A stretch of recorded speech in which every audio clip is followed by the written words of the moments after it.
My name is Lauren Pierce. I'm 25 years old, and I live in Lowell, Massachusetts. If someone told me 5 years ago that I would end up becoming my father's landlord, I would have laughed just like he did when I first said I bought land. But here I am, owning the very ground he walks on, and making him pay for every square inch. This is not a story about money or success. It's about pain, rejection, and a daughter who was pushed so far she had no choice but to rise. I was never what you'd call daddy's little girl. Growing up, I used to wonder what I did wrong to make my father resent me so much. He wasn't violent, at least not with his fists, but with words, silences, and looks that could crush you. He tore me down every day without leaving a single bruise. And still, I craved his approval more than anything in the world. Maybe that was my first mistake. We lived in a modest 2-story house on the edge of town, the kind of place that needed repairs no one ever got around to. My mom had left when I was 8, and I never knew the full story. She just vanished one day. My father said she wasn't strong enough to handle real life. I think now she might have been strong enough to leave.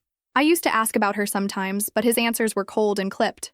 "You don't need to worry about people who quit on you," he'd say, turning the page of his newspaper like I hadn't just asked about the woman who gave birth to me. Before I go any further, leave a comment with your name and where you're watching from.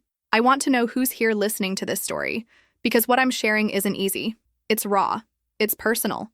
But I believe that someone out there needs to hear this truth. Maybe you're going through something similar. Maybe you've been silenced, dismissed, or underestimated too.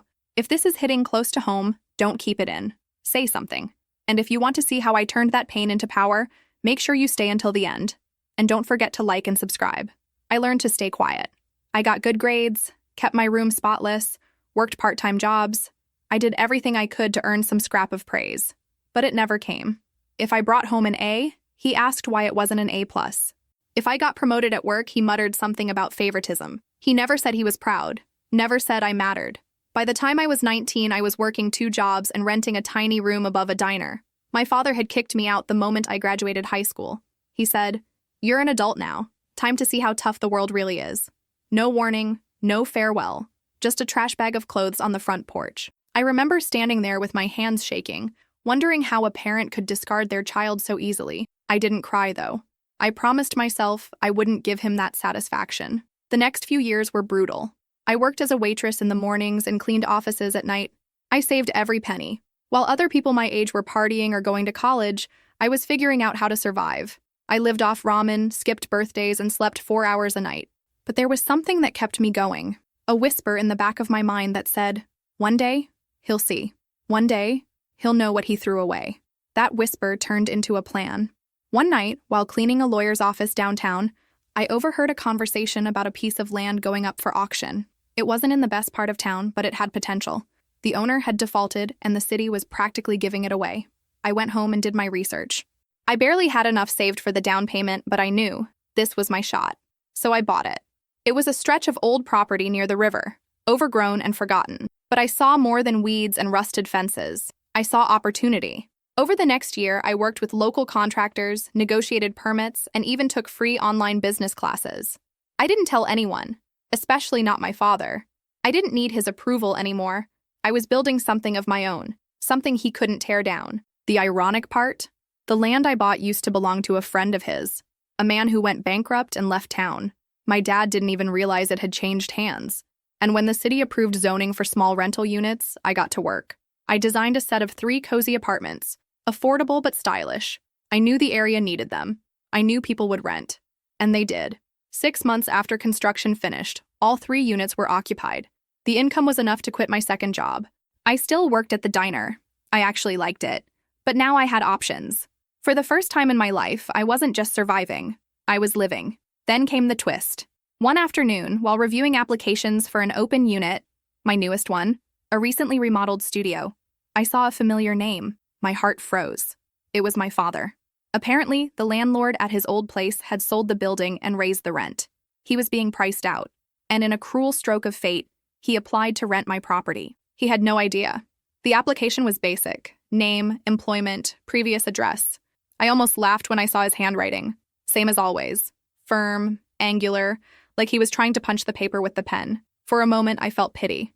He was alone, aging, and desperate enough to live in a building owned by someone he didn't even bother to check. I approved his application. He moved in 2 weeks later. I'll never forget the look on his face the day he found out. I was walking the grounds doing my usual check-ins with tenants, clipboard in hand. He was carrying groceries to his door when he saw me. He stopped cold, blinked. "What the hell are you doing here?" he barked. I smiled. "Just checking in on my property. Is everything to your satisfaction, Mr. Pierce?" His eyes narrowed. "Your property?" I pulled out the clipboard and showed him the letterhead. "Pierce Properties, LLC. I own this building. I own all 3. You signed a lease with me." He looked like someone had slapped him across the face with a brick. "You're lying." "I'm not. I bought the land 2 years ago. Renovated it. You're renting from me now, Dad." The silence that followed was almost too much to bear. Then he laughed. That same condescending laugh I'd heard all my life, but this time it cracked around the edges. It wasn't strong. It wasn't proud. It was hollow. "You? Bought land? You're just a what?" I asked, stepping forward. "A failure? A disappointment? Useless? Go ahead, finish the sentence. But just remember, every time you send that rent check, it's going to me." He stared at me like he was seeing a ghost. And maybe he was. The ghost of the girl he threw away. The girl who built an empire from the scraps he left behind. That day marked a shift. He moved into his apartment, paid rent on time, and kept to himself. We barely spoke, and that was fine with me. I had spent enough of my life chasing crumbs from a man who never saw my worth, but I hadn't told you the whole story yet. Because what happened next, what he did next, changed everything. And that's when things got messy. He didn't speak to me for weeks, which in his mind was probably some form of punishment. But to me, it was a gift. Silence was always easier to endure than his words. And in those weeks, I thought maybe, just maybe, he had finally accepted the reality that his daughter had grown up, that the child he pushed out had become someone he couldn't control, someone he now relied on. I thought that was the end of it. I was wrong. It started with little things. My maintenance crew found the hallway lights unscrewed on his floor, plunging the corridor into near darkness at night. Someone had removed the mailbox labels. Then came the complaints, anonymous of course, about noise, faulty plumbing, bugs that didn't exist. Each report triggered an inspection, and each inspection cost me time and money. I knew it was him. I could feel it in my bones. But there was no proof. And that's exactly how he wanted it. He wanted me to lose control. One day my property manager called me in a panic. Someone had spray-painted fraud in red across the back wall of the building. When I pulled into the lot, I stared at the word, its dripping letters like blood on the pale siding. Tenants were gathered, whispering, some looking at me like I was the criminal. And there he was, sitting on a bench, arms folded, smirking. I walked straight to him. "Did you see who did it?" He shrugged. "Not my job to babysit your mess." That night, I sat in my apartment, staring at the ceiling, furious. Not just at him, but at myself, for believing he'd change, for thinking revenge had already been served. I realized then that to him, this wasn't over.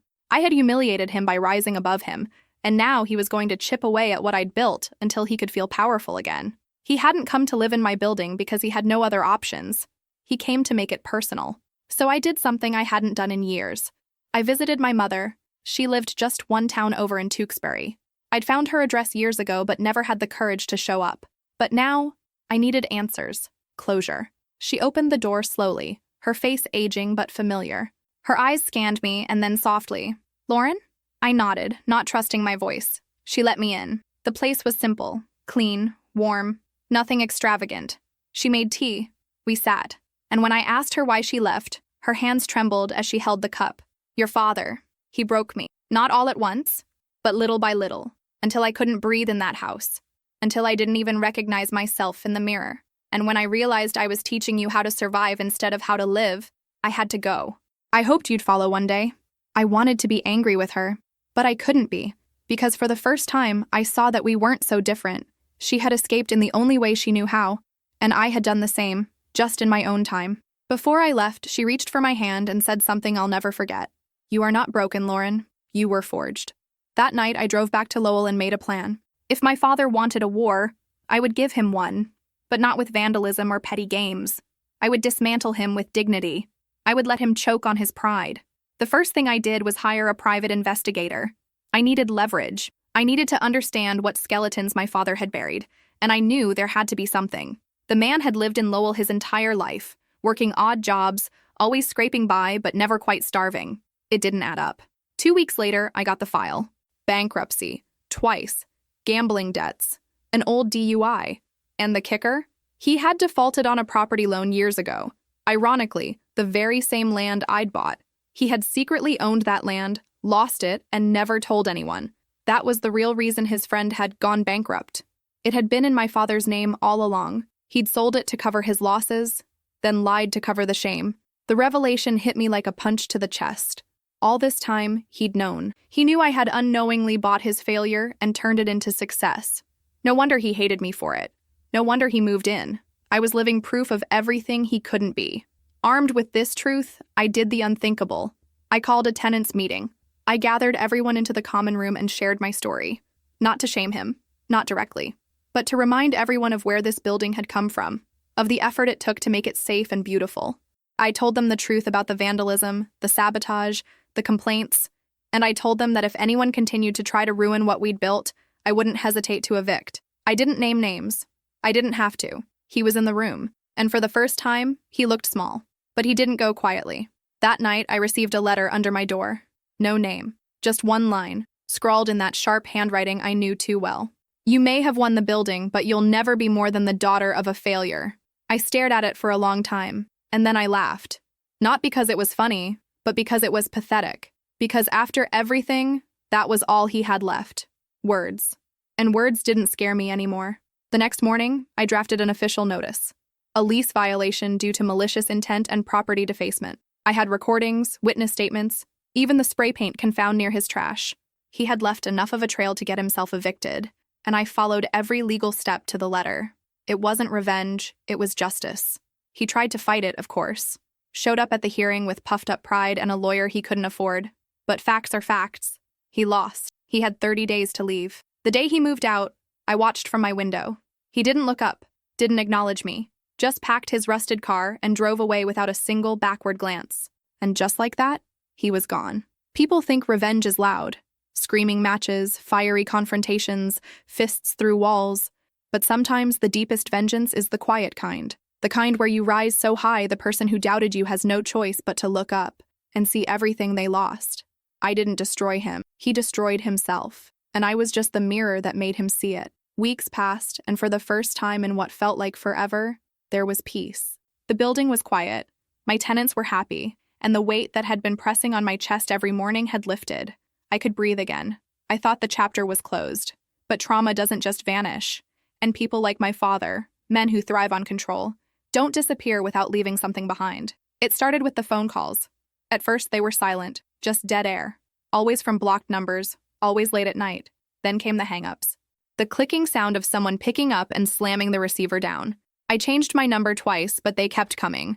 Then my email was flooded with fake complaints about my business. False reviews appeared online, accusing me of everything from discrimination to tax fraud. I knew he was behind it. I couldn't prove it, but I knew. It was his signature. Cowardice disguised as chaos. Still, I pushed forward. I doubled down on my work. I took on 2 new properties, expanded my tenant waitlist, and started building a name in the local real estate market. I was becoming someone in Lowell. Not just Lauren Pierce, daughter of a broken man, but Lauren Pierce, the woman who turned ruin into real estate. And then one morning, I opened my mailbox and found a lawsuit. He was suing me. The claim? Wrongful eviction, emotional distress, and defamation of character. I stared at the papers, my hands trembling. The audacity, the cruelty, but most of all, the exhaustion. I didn't want another war. I just wanted to live. But he was determined to drag me back into his world. One document at a time. I hired a lawyer. A real one this time. Her name was Andrea Becker, and from the moment she walked into my office with her leather briefcase and no-nonsense attitude, I knew I was in good hands. She read the papers, raised an eyebrow, and said, "This man has no case, but he's not here to win. He's here to drain you." And that's exactly what he did. Every motion, every court date, every filing, it all cost time and money. And while Andrea kept me afloat legally, emotionally, I was unraveling. I started waking up with headaches, skipping meals, losing sleep. My buildings were still running, but I felt like I was back to surviving instead of living. And that's when I made a decision. I would go on the record.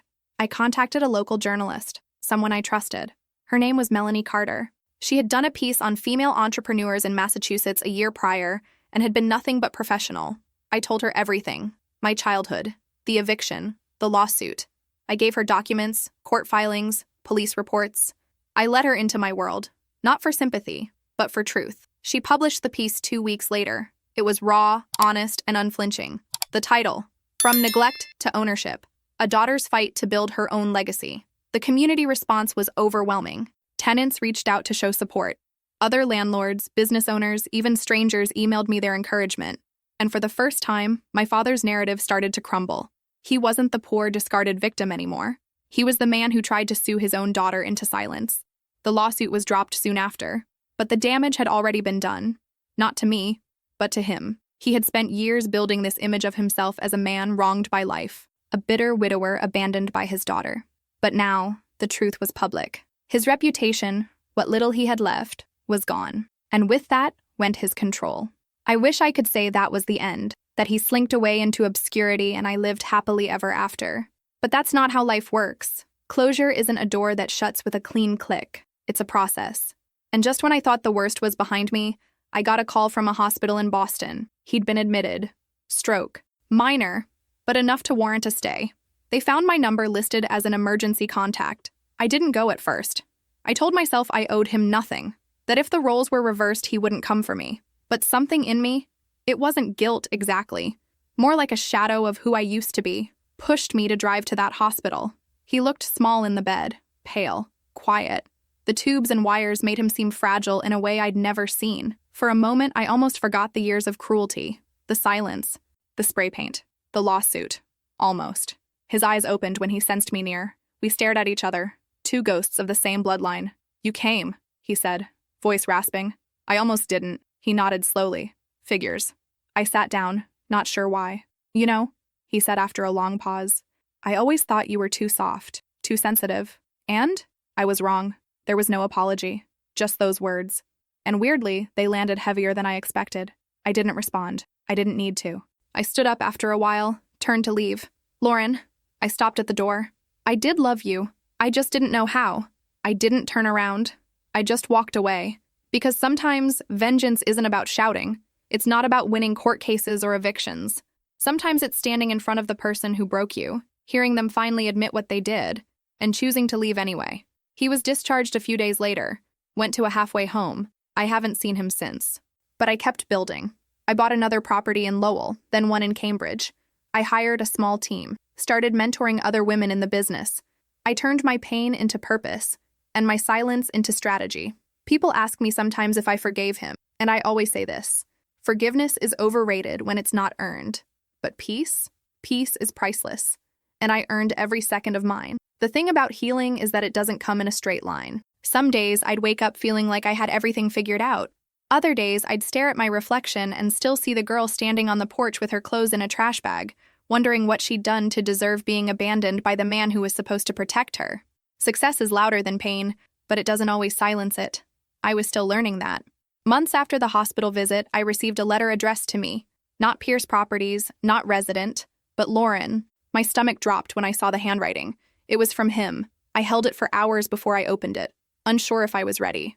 Eventually, curiosity won. Inside was a single page, neatly written. No bitterness, no insults, just a memory. He wrote about the time I was 7 and I came home from school crying because a boy had pushed me on the playground. My knee was scraped, my pride more so. According to him, I ran to my room, slammed the door, and didn't come out for hours. Later that night, he left a chocolate bar outside my door. He never knocked, never said anything, but I ate it. And the next morning, I acted like nothing had happened. He ended the letter with this. "I've always been better at gestures than words. I didn't know how to say I cared. I still don't. I didn't respond. I didn't write him back, but I kept the letter. Not because I forgave him, but because, for once, he didn't try to rewrite history. He acknowledged a crack of truth. And sometimes that's all the closure we get." In the months that followed, I immersed myself in work. My properties were thriving. Tenants stayed long-term. Reviews were glowing. I started a side project, flipping older homes in the Merrimack Valley area. I partnered with local tradeswomen, electricians, carpenters, plumbers, because I believed in building more than structures. I wanted to build networks, opportunities, a future that looked different than the past I'd come from. But no matter how far I climbed, there was one thing that kept gnawing at me: my mother. We'd had that one tea together, that one brief moment of connection, but after that we hadn't spoken again. Not because of anger or fear, but something more complicated, like we were two survivors from the same wreckage, each trying to rebuild in different directions. I wasn't sure how to reach out without opening wounds neither of us had finished stitching shut. Then one morning, she showed up at my office. She wore a navy pea coat, her hair pulled back in a loose braid. She looked older than I remembered, but stronger too. Her presence caught me so off guard, I nearly dropped the coffee I was holding. "I didn't know where else to go," she said softly, "but I wanted to see what you've built." I took her on a tour of my properties. I showed her the before and after photos, the blueprints, the names of the women I'd hired. She didn't say much, just nodded, smiled sometimes, but her eyes, they never stopped moving, taking it all in. At the end of the day, we sat in the courtyard behind my main building, watching the sun sink behind the roofs of Lowell. "I'm proud of you," she said. It was the first time anyone in my family had ever said that to me. The words hit so unexpectedly I had to bite my lip to keep the tears from escaping. "You know," she added, "you remind me more of myself than I care to admit." I didn't say anything. I just reached over and held her hand. And for the first time in years, I didn't feel alone. Our relationship didn't instantly fix itself. It wasn't some movie montage of Sunday brunches and shared laughter. But we began to rebuild. Slowly. She'd stop by sometimes. I visited her apartment. We shared memories, awkwardly at first, then with more ease. And little by little, the silence that once defined us was replaced with something else, understanding. Professionally, I was soaring. I was invited to speak at local events, asked to mentor young entrepreneurs. People began to associate my name with resilience, with transformation. But privately, I kept my circle tight. I didn't date. I didn't open up easily. There was still a part of me, wounded, cautious, that believed letting someone in would only give them the power to leave. And then came Elijah. He wasn't loud. He wasn't flashy. He didn't come barreling into my life like a storm. He was calm, observant, kind. I met him at a zoning meeting of all places. He was there representing a community garden project. We sat beside each other by chance. Our conversation was short, but something about him lingered. A few weeks later, I ran into him at a coffee shop. We talked again, then again. Eventually, he asked if I wanted to walk with him. No pressure, just a walk. I said yes.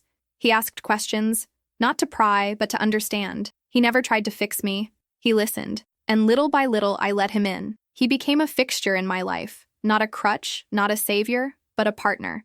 The kind who brings you soup when you're sick without being asked. The kind who helps you hang drywall on weekends and doesn't complain about the dust.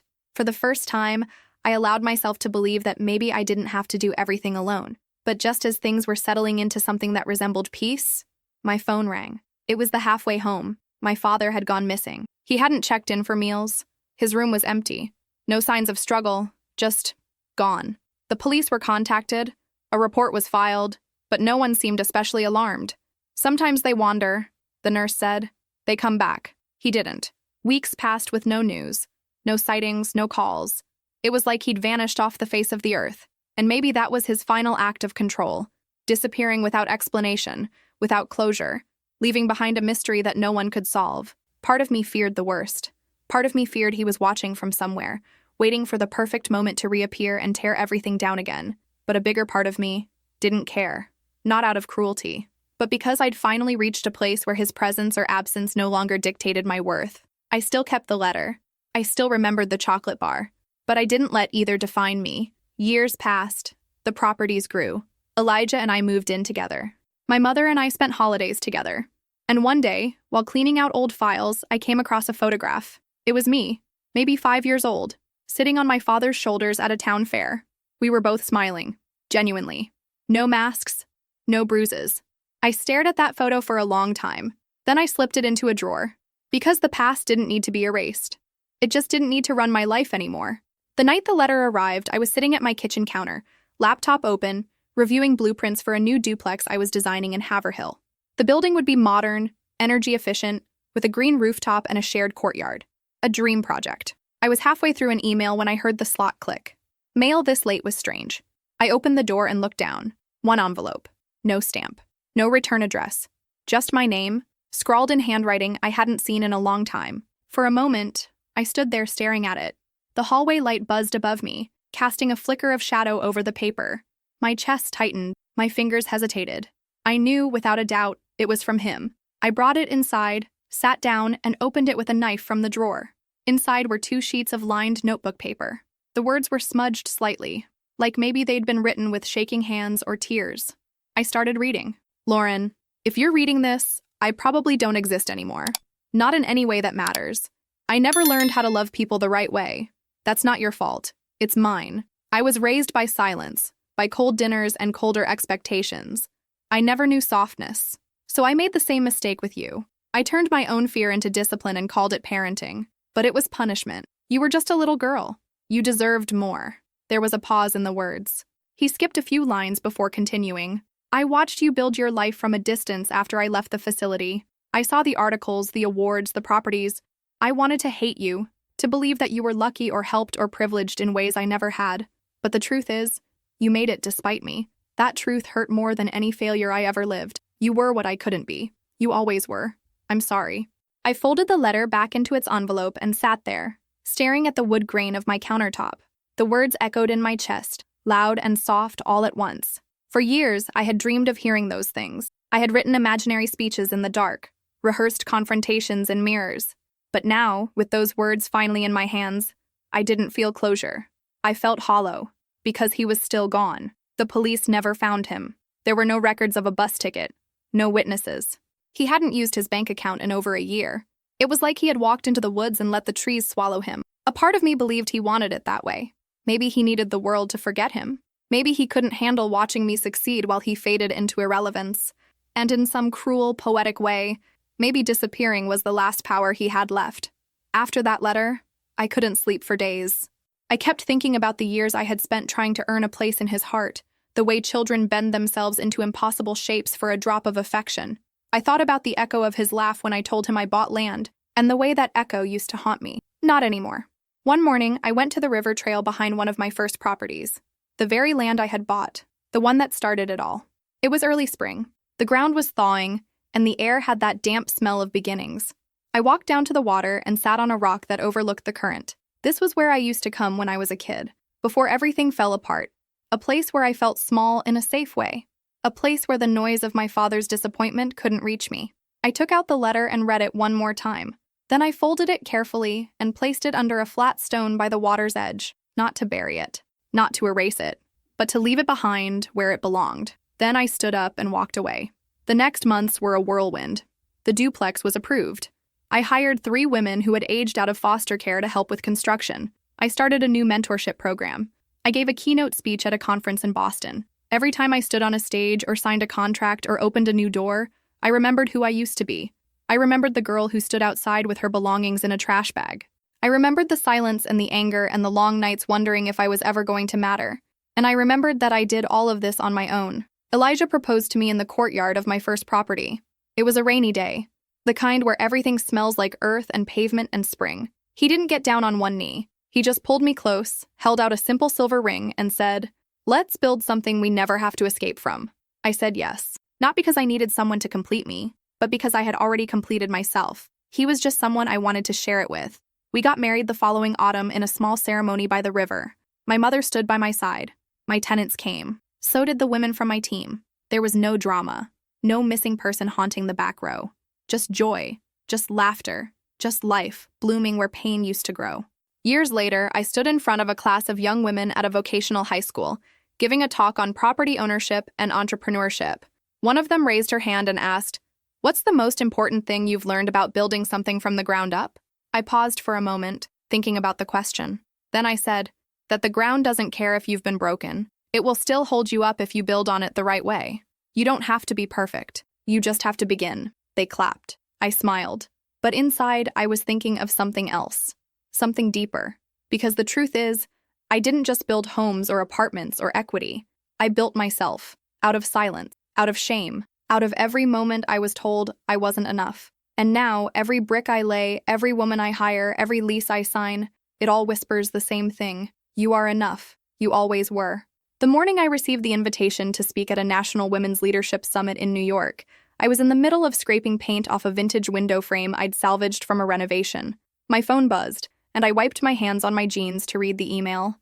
As I skimmed the message, something shifted inside me. A girl who once stood on a porch begging for scraps of validation was now being invited to stand on a stage and speak to thousands. And not because she begged, not because she demanded attention, but because she earned it. I sat on the floor for a few minutes, just holding the phone and breathing it in. Elijah found me there and smiled as I read the email out loud. He didn't make a big show of it. He didn't tell me I was amazing or talk about how far I'd come. He just walked over, kissed the top of my head, and said, "Of course they want you." And that meant more than any applause ever could. The weeks leading up to the event were a blur of planning, writing, rehearsing. But somewhere between the lines of my speech and the lighting cues and the technical checks, I realized something unexpected. I didn't feel nervous. I felt calm, not because I was confident in what I was going to say, but because for the first time I wasn't trying to prove anything. Not to the audience, not to Elijah, not even to myself. I was just telling the truth that I had once been discarded, the truth that I had once believed I was disposable, the truth that the most painful parts of my life had become the strongest parts of me. When I stepped onto that stage, the lights were hot on my skin, and the audience was silent in that electric way that only large rooms filled with anticipation can be. I adjusted the mic, looked out into the crowd, and began. My name is Lauren Pierce. I'm a businesswoman, a builder, a wife, and a daughter. And once upon a time, I was a broken girl who believed she didn't matter. I told them everything. I didn't sugarcoat it. I didn't dramatize it. I told them about the eviction, the humiliation, the fight to survive. I told them about the lawsuit, the sabotage, the letter. I spoke of the moment I stood in front of the man who had broken me and realized I no longer needed his approval to feel whole. And when I finished, I didn't say thank you. I said, "If no one's ever told you that you're enough, let me be the first. You are." The room erupted, and for the first time in my life, applause didn't feel like validation. It felt like connection, like release, like something bigger than just me. Afterward, people lined up to talk. Some cried, some hugged me, some whispered secrets about their own families and pasts and quiet, private wars. It was beautiful, and exhausting, and healing, and I wouldn't have traded a second of it. A few days after I returned home, I got a call from a private investigator I'd hired years ago, back when I was still trying to track my father's movements. I had long since stopped asking for updates, but this time, he had something. "There was a Jane Doe match last month in New Hampshire," he said. "Turns out it wasn't a Jane, it was him." I didn't say anything. He was found in a remote cabin, no signs of trauma. Looks like he'd been living off the grid. There was a generator, a few canned goods, books. No note. My stomach was tight. "Are you sure it's him?" "Positive. DNA match. We found a picture of you in his wallet. Old school photo. You were probably 10. That image, his wallet, that photo, rattled me more than anything else. Not the death, not the solitude, but the fact that, after everything, he still carried my picture. I thanked the investigator and hung up. For a long time, I just sat in silence. Grief is strange when it's tangled with relief. I didn't cry. I didn't feel sad. But I did feel something heavy, something I couldn't name. Elijah held me that night, and I let myself be held. I didn't need to talk. I just needed to be still, to let the past rest where it belonged. We held a small service, just me, my mother, Elijah, and a local pastor. There wasn't much to say. There weren't any stories to share or memories to celebrate. But when the ashes were lowered into the ground, I said one thing. "You taught me who I never wanted to be, and for that, I'm grateful." After the service, my mother and I went to a diner and ordered pancakes like we used to when I was little. We sat in a booth by the window and watched the world go by, and for the first time, we talked about him. Really talked. Not the monster, not the absence, the man, the broken, bitter, brilliant, stubborn man who never learned how to love, but, in his own way, maybe tried. "I used to think he hated me," I said. "I think he hated himself," she replied. "And you reminded him of everything he couldn't be." There was no bitterness in her voice, just understanding. I reached across the table and held her hand, and we finished our pancakes in peace. That summer, I opened a new complex, a small cluster of townhomes designed for women re-entering the workforce after hardship, survivors, mothers, former inmates. Each home came fully furnished, rent subsidized, utilities included. I named it Pierce Haven, not in honor of him, in reclamation of myself, because I no longer ran from my name. I didn't hide it. I didn't shrink from it. I owned it, transformed it, redeemed it. The grand opening was a community event. Kids running through sprinklers, food trucks, music. A tenant approached me during the ribbon-cutting ceremony and asked, "What made you start this project?" I looked around at the homes, at the women laughing, at the walls I had once dreamed of as a child. "I was once told I wasn't worth building anything for," I said. "So I decided to build for others instead." The tenant smiled. "Sounds like you turned pain into purpose." "Maybe, Or maybe I just got tired of waiting to be saved and started saving myself. That night, as Elijah and I walked through the lit-up pathways between the homes, I stopped and looked at one of the porches. A little girl was sitting with her mom, reading a book under the yellow glow of a porch light. I felt something swell in my chest. "You okay?" Elijah asked. "Yeah," I said. "I'm more than okay." Because in that moment, I realized vengeance had never been about destruction. It had never been about punishment or power or winning. It had been about reclaiming what was stolen: voice, dignity, hope, and I had taken it all back. Years later, on a crisp October morning, I stood in front of a class of young women gathered for a workshop on financial independence. The city had changed. Lowell was slowly transforming, with more community gardens, co-op spaces, restored buildings, but some things remained, like the look in a young woman's eyes when she hears, for the first time, that she can take control of her life, that she doesn't need permission to start over, that the pain she carries doesn't have to define her story, it can fuel it. I spoke for over an hour, not just about real estate or entrepreneurship, but about resilience, about legacy. I didn't use buzzwords or polished slogans. I told them the truth. I told them how I started with nothing but rejection and silence, and how I built a life out of the ashes of a childhood that nearly broke me. They listened, not with awe, but with understanding. Because pain recognizes pain, and when it sees survival too, it pays attention. Afterward, one of the students approached me. She looked about 18, with calloused hands and a quiet way of standing, like she was used to not being seen. "Do you think someone like me could ever build something like you did?" she asked. I smiled and placed a hand over my heart. "You already are," I said. "Every time you decide not to quit, every time you speak up, every time you dream bigger than the life you were handed, you're building, brick by invisible brick." She smiled, and I saw a spark light up in her eyes. That night, I walked the grounds of Pierce Haven with Elijah. The leaves were turning, red and gold scattered across the concrete like confetti. It had become our tradition to take walks in the evenings, just the two of us, talking about nothing and everything. A few residents waved from porches as we passed. Some invited us for tea. We made promises to stop by another time. It wasn't just a housing project anymore. It was a community, a home, and it beat with the rhythm of stories like mine and stories still being written. We reached a bench near the small community garden, and I sat down, watching the wind scatter a few leaves across the path. Elijah sat beside me, his hand warm in mine. "I was thinking," I said, "maybe it's time for another expansion." He turned to me with that half smile that always made me feel seen. "Another one? You're insatiable." I laughed. "It's not about size, it's about reach. There are more women out there, more girls like I used to be. If we can create more spaces, more places where they can breathe, start fresh, find their strength, I want to be part of that." He leaned in and kissed my temple. "Then we'll build it. Together."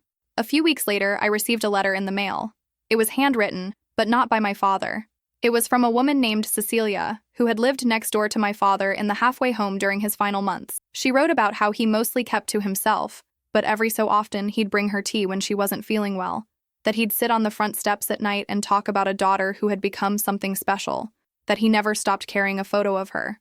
There was no request in the letter, no hidden meaning, just a simple recollection from someone who had seen another side of him, a side I never really knew, a side that maybe, just maybe, wanted to love but never learned how.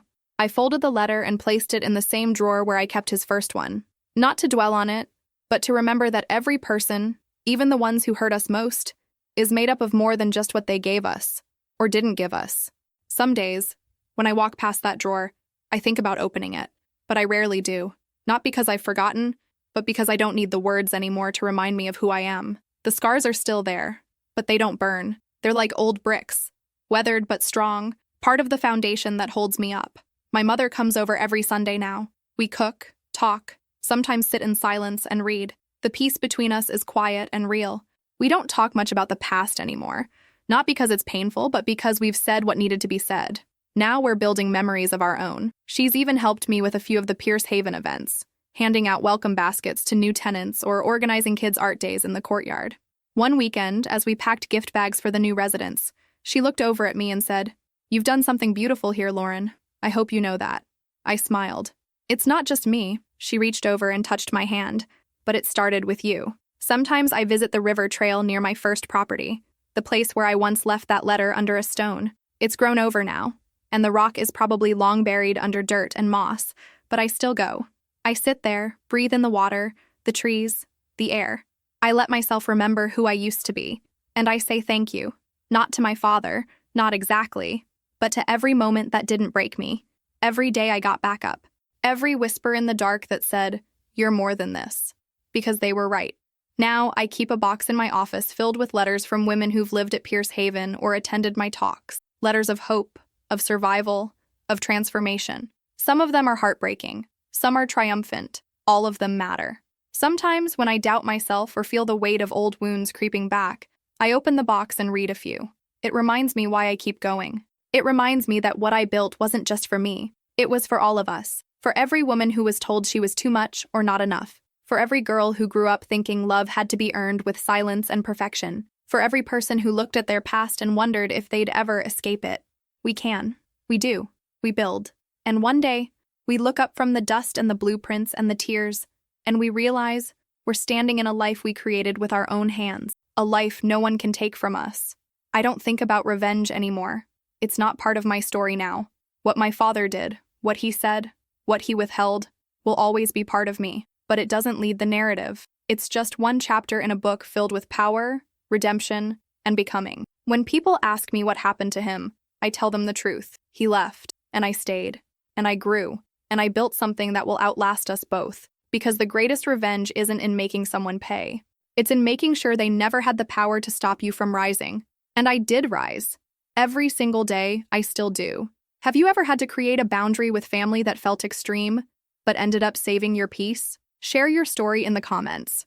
If this one resonated with you, please like and subscribe to hear more true journeys of healing, strength, and self-worth. Send this to someone who needs the reminder that they are not alone. Pain doesn't have to define your story. It can shape your purpose. Thank you for listening to mine. And always remember, walking away doesn't make you weak. It means you finally chose yourself.